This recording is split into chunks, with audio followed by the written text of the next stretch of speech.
सच्चाई से अवगत कराऊंगा, जिसे जानकर आपका विश्वास भगवान के प्रति और बढ़ जाएगा। और जो दिन रात आदमी पैसे के लिए पागल सा घूम रहा है, चोरी, डकैती, छल कपट, हिंसा का सहारा लेकर धन कमाने में जुटा है, उनके लिए ये वीडियो बहुत बड़ा सबक है। दर्शक बंधुओं, आज के जमाने में हर किसी को सबसे बड़ी चिंता है तो वो है कि अधिक से अधिक धन कैसे कमाया जाए, चाहे उसके लिए कुछ भी करना पड़े। मन में हजार तरह की चिंताएं लगी रहती हैं कि बिना धन के सब कुछ कैसे चलेगा, कैसे जीवन की आवश्यकताएं पूरी होगी, कैसे बच्चों का भविष्य बेहतर होगा, बेटा बेटी का विवाह कैसे होगा, कैसे रोजमर्रा की जरूरतें पूरी होंगी। इन्हीं सब बातों को लेकर हम बैठे रहते हैं। तो चलिए, इस कहानी से आपकी समस्त चिंताओं का समाधान होने वाला है। सवाल यह है कि भगवान किसको कितना देते हैं और कब देते हैं। अक्सर यह देखने में आता है कि जिन लोगों का विश्वास भगवान में अटूट है, वे स्वयं तो भूखे रह लेंगे पर बेईमानी करके भोजन नहीं जुटाएंगे। यही कारण है कि ऐसे लोग ज्यादातर दीनहीन रहते हैं। वे सत्य, निष्ठा और ईमानदारी से अपने जीवन को जीते हैं और अच्छा बुरा परिणाम सब भगवान पर छोड़ देते हैं। उन्हें कब और कितना देना है, ये ईश्वर तय करता है। उनके दुख सुख का ख्याल भी परमात्मा ही रखता है। आखिर कैसे? तो इस वीडियो को पूरा जरूर देखें। दर्शक बंधुओं, किसी नगर में एक पुराने से घर में अपने परिवार के साथ एक वैद्य जी रहा करते थे। वैद्य जी बड़े ही सज्जन और ईश्वर में विश्वास रखने वाले थे। बड़ी ईमानदारी के साथ वे लोगों का इलाज करके उन्हें रोग मुक्त करते थे।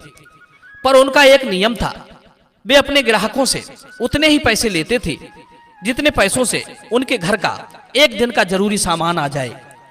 मान लीजिए आज परिवार के भरण पोषण के लिए 50 रुपए की जरूरत है, तो वैद्य जी भी अपने मरीजों से तब तक ही पैसे लेते थे जब तक कि 50 रुपए ना आ जाते।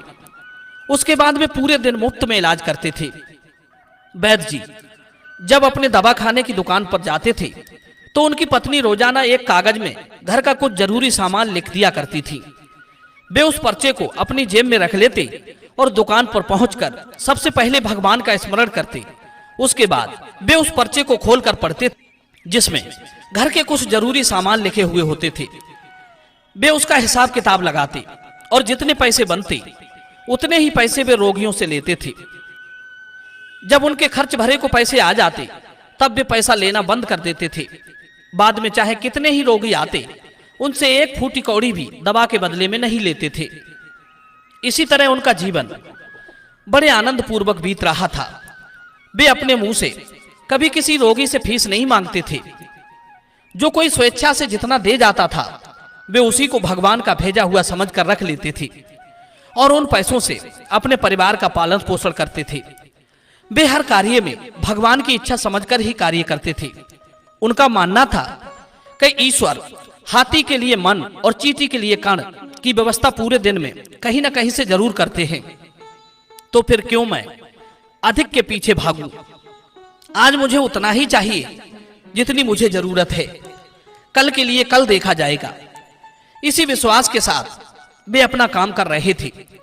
जब भी उनके पास जरूरत का सामान खरीदने योग्य पैसे पूरे हो जाते थे, उसके बाद वे किसी मरीज से दवाई के पैसे नहीं लेते थे, चाहे कोई अमीर होता या गरीब। एक दिन की बात, वैद्य जी ने अपना दवा खाना खोला, भगवान का स्मरण किया और रोज की तरह पत्नी का दिया हुआ पर्चा जेब से निकाला और उसे देखने लगे। पर्चे में पहले तो घर का कुछ जरूरी सामान लिखा था, जैसे दाल, चावल, आटा, तेल, घी, नमक, मिर्च आदि।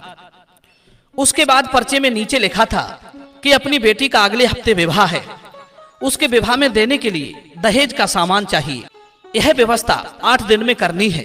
दर्शक बंधुओं, यह लाइन पढ़कर वैद्य जी हक्के बक्के से रह गए। सोचने लगे कि मैंने आज तक जिस जिस सामान की आवश्यकता पड़ी उतने ही पैसे कमाए। बेटी के बारे में तो मैंने कभी सोचा ही नहीं कि बेटी जब बड़ी होगी तो उसकी शादी के लिए काफी पैसों की आवश्यकता पड़ेगी। अब इतने पैसों की व्यवस्था मैं इतनी जल्दी कहां से करूंगा? वे इन्हीं बातों को सोचकर बड़े चिंता में थे। जैसे तैसे उन्होंने स्वयं को संभाला, फिर सोचने लगे कि अरे, इस काम की चिंता मैं क्यों करूं? ये काम तो भगवान का है, वे स्वयं इसकी व्यवस्था करेंगे, मैं तो सिर्फ अपना काम करूंगा। इतना कहने के बाद वे रोगियों को दवा देने में व्यस्त हो गए। तभी क्या देखते हैं कि एक बड़ी सी गाड़ी आकर उनके द्वार पर रुकती है। गाड़ी से एक आदमी सूट बूट पहने हुए निकलता है। देखने से लग रहा था कि वो आदमी बड़े ही अमीर घर का व्यक्ति है। वो अमीर आदमी गाड़ी से निकलकर वैद्य जी के पास आकर बैठ गया। वैद्य जी ने सोचा कोई दवा लेने वाला व्यक्ति होगा, क्योंकि ऐसे हर रोज कई सारे लोग गाड़ियों से वैद्य जी के द्वार पर दवाई लेने आते थे। वैद्य जी ने उस आदमी से पूछा, हे भाई, तुम्हें क्या परेशानी है? वैद्य जी उसका हाथ पकड़कर उसकी नाड़ी देखने लगे। वो अमीर आदमी बोला, वैद्य जी, मुझे कोई परेशानी नहीं है, मैं तो बस ऐसे ही आपसे मिलने चला आया, लगता है आपने मुझे पहचाना नहीं।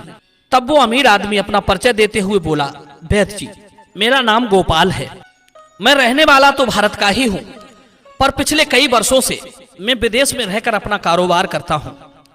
अब से 15 साल पहले मैं विदेश से अपने पैतृक गांव घूमने आया था। अचानक से तुम्हारे दवाखाने के सामने आकर मेरी गाड़ी का पहिया पंचर हो गया था। ड्राइवर ने पहिया खोला और वो पंचर लगवाने चला गया। मैं उस गर्मी में अपनी गाड़ी के पास खड़ा था। मुझे काफी देर से गर्मी में खड़ा देखकर आपने मुझे बुलाया और बैठने के लिए कुर्सी दी। मैं आपके पास बैठकर बातचीत करने लगा। तभी मैंने देखा कि एक 4 साल की छोटी सी बच्ची आपकी टेबल के पास खड़ी होकर आपसे कह रही थी, पापा, मुझे भूख लगी है, चलो खाना खा लो। आपने उस बच्ची को समझाया कि बेटा थोड़ी देर धैर्य रखो, खाना थोड़ी देर के बाद खा लेंगे। मैं सब समझ रहा था कि आप मेरे कारण खाना खाने नहीं जा रहे थे, क्योंकि मैं उस समय आपकी दुकान में बैठा था। फिर मैंने सोचा कि वैद्य जी को ये ना लगे कि मैं खाली बैठा हूं, इसलिए मैंने आपसे दवा लेने का विचार बनाया। मुझे याद आया कि मेरी शादी को 8 साल बीत गए हैं, पर मुझे कोई संतान नहीं हुई थी। मैंने इस बात का बहुत जगह इलाज कराया, पर फिर भी कोई लाभ नहीं हुआ। स्थिति ज्यों की त्यों बनी रही। मैंने अपनी वही समस्या आपको बताई। तब आपने मुझे दिलासा दी कि देखो, भगवान पर विश्वास रखो, भगवान के पास हर समस्या का समाधान है, उसके कोष में किसी चीज की कोई कमी नहीं है। बेटा बेटी, धन दौलत, सुख दुख, जन्म मरण, ये सब ईश्वर के ही हाथ में होते हैं। ये किसी वैद्य या डॉक्टर के हाथ में नहीं होते, ना किसी दवा में होते हैं। जो कुछ होना है वो सब ईश्वर की इच्छा से ही होता है। समय आने पर परमात्मा जिसको जहां जरूरत पड़ती है उसे वो अवश्य देता है। डॉक्टर और वैद्य तो निमित्त मात्र हैं। इतना सब कुछ समझाने के बाद आपने मुझे दवाई की 2 पुड़ियां दी। एक पुड़िया मेरे लिए और एक मेरी पत्नी के लिए। दवाई का सेवन कैसे करना है आपने मुझे यह भी बताया। मैंने दवा लेकर अपने बैग में रख ली और उस दवाई के पैसे आपको देने चाहे, पर आपने ये कहकर पैसे लेने से इनकार कर दिया था कि आज का खाता बंद हो चुका है। यही बात मेरे समझ में नहीं आई। तब तक एक तीसरे आदमी ने आकर मुझे बताया था कि खाता बंद होने का मतलब है कि वैद्य जी ने अपने आज का खर्च के लिए जितने पैसे भगवान से मांगे थे वे पहले ही पूरे हो चुके हैं। अब वे किसी मरीज से शाम तक दवा का कोई पैसा नहीं लेंगे। यह सुनकर मुझे बड़ा आश्चर्य हुआ कि वैद्य जी कितने महान हैं, जो सिर्फ जरूरत के हिसाब से ही धन अर्जित कर रहे हैं, अधिक की कोई कामना ही नहीं है। वैद्य जी से दवा लेकर मैं अपने घर चला गया। मैंने ये बात अपनी पत्नी को बताई। मेरी पत्नी ने कहा, वो आदमी जरूर कोई देवता है। ऐसे लोगों की फिक्र भगवान रखता है जो औरों की सेवा में तत्पर है। आपके द्वारा दी गई दवा से मेरे घर में आज फूल जैसे खूबसूरत 2 बच्चे हैं। हम दोनों पति पत्नी बहुत खुश हैं और दिन रात आपके लिए प्रार्थना करते रहते हैं। आज 15 वर्ष बीत गई। कारोबार में व्यस्त रहने के कारण आपको धन्यवाद देने के लिए भी मैं नहीं आ पाया। अब मैं जैसे तैसे समय निकाल कर आया हूं, क्योंकि यहाँ मेरी एक बहन रहती है, उसकी बेटी की शादी है इसी हफ्ते। मेरी बहन विधवा है। मैंने अपनी भांजी के लिए दहेज का सामान खरीदा है, पर भगवान की प्रेरणा से जब मैं अपनी भांजी के लिए दहेज का सामान खरीद रहा था तो मेरी आंखों के सामने बार बार एक बच्ची की तस्वीर आ जाती थी, जो मैंने अब से 15 साल पहले आपकी टेबल के पास खड़ी देखी थी। मैंने सोचा वो बच्ची भी मेरी भांजी की तरह है। अब वो विवाह के योग हो चुकी होगी, इसलिए मैंने अपनी भांजी के साथ साथ उस बच्ची के लिए भी दहेज का सामान खरीद लिया है। मैं मानता हूं कि भगवान ने मुझे इस काम की जिम्मेदारी सौंपी है। मुझे अब एक साथ दो बेटियों की शादी में भात भरने का सौभाग्य प्राप्त होगा। दर्शक बंधुओं, उस अमीर आदमी के मुख से ये बातें सुनकर वैद्य जी की आंखें आश्चर्य से खुली की खुली रह गईं। वे इस बात से बड़े हैरान थे कि थोड़ी देर पहले ही उन्होंने अपनी पत्नी के हाथ का लिखा हुआ पर्चा पढ़ा था और अभी तो 1 घंटा भी नहीं बीता था कि इतनी जल्दी भगवान ने अपना काम कर दिया। बारे भगवान, तुम बड़े महान हो, तुम बड़े दयावान हो, तुम अंतर्यामी हो। वैद्य जी इस बात से और भी ज्यादा अचरज में थे कि आज तक उनकी पत्नी ने पर्चे में जो भी आवश्यकता अनुसार सामान लिखा था उसकी व्यवस्था उसी दिन भगवान ने पूरी कर दी थी। वो धनी आदमी भी उस पर्चे को पढ़कर हैरान था। वो समझ चुका था कि जो लोग भगवान पर अपना सब कुछ सौंपकर निस्वार्थ भाव से काम करते हैं, परमात्मा उनकी अच्छी तरह देखभाल करता है। उन्हें कब किस समय किस चीज की आवश्यकता है, वो समय समय पर उनकी जरूरत को ध्यान में रखकर उन्हें आवश्यक चीजें किसी न किसी को माध्यम बनाकर देता रहता है।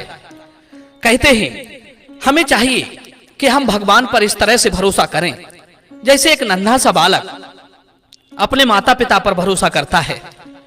माता पिता अपने बच्चे को चाहे हवा में उछालें या उसे नीचे लटकाएं, वो कभी ये सोचकर भयभीत नहीं होता कि ये मुझे नीचे गिर जाने देंगे। उसे पता है, उसे भरोसा है कि वे उसे चोट नहीं पहुंचाएंगे, इसलिए वो रोने की जगह उल्टा हंसता है। इसी तरह जो भगवान पर भरोसा करता है, भगवान उसे कभी निराश नहीं करते। पर हां, आपका भरोसा भगवान के प्रति उस बालक की तरह ही होना चाहिए। यदि आपका भरोसा कच्चा हुआ तो भगवान पर उसका दोष मत मढ़ना कि भगवान ने मेरी सहायता नहीं की, मुझे देखा नहीं। भगवान कहते हैं, हे प्राणी, कर तू वो जो मैं चाहता हूं तो होगा वो जो तू चाहेगा। यदि करेगा तू वो जो तू चाहता है, पर होगा वो जो मैं चाहूंगा। कुछ लोग इस बात की भी शिकायत करते हैं कि भगवान हमारी सुनता ही नहीं। तो मैं उनसे कहना चाहूंगा कि या तो आपका भरोसा कमजोर है या फिर आप वो नहीं कर रहे हैं जो भगवान चाहते हैं। आप जरूर कहीं ना कहीं उनके द्वारा सुझाए गए पथ से भटक रहे होंगे। यदि भगवान की कृपा पात्र बनना चाहते हो तो एक नियम बना लो, भगवान के द्वारा बताए गए मार्ग पर चलो और कभी भी किसी काम में अपने आप को कर्ता मत समझो। करने वाला तो भगवान है, आप तो मात्र निमित्त हैं। आपके साथ जो घटता है, अच्छा या बुरा, वो ईश्वर इच्छा से ही घटता है। दर्शक बंधु, मैं उम्मीद करता हूं ये कहानी आपको जरूर पसंद आई होगी। यदि वीडियो पसंद आया हो तो वीडियो को लाइक करना और चैनल को सब्सक्राइब करना। मैं इसी तरह आपको ज्ञानवर्धक कहानियां देता रहता हूं। तो चलिए मिलते हैं अगली वीडियो में नई ज्ञान चर्चा के साथ। आप सभी का बहुत बहुत धन्यवाद। जय श्री कृष्ण।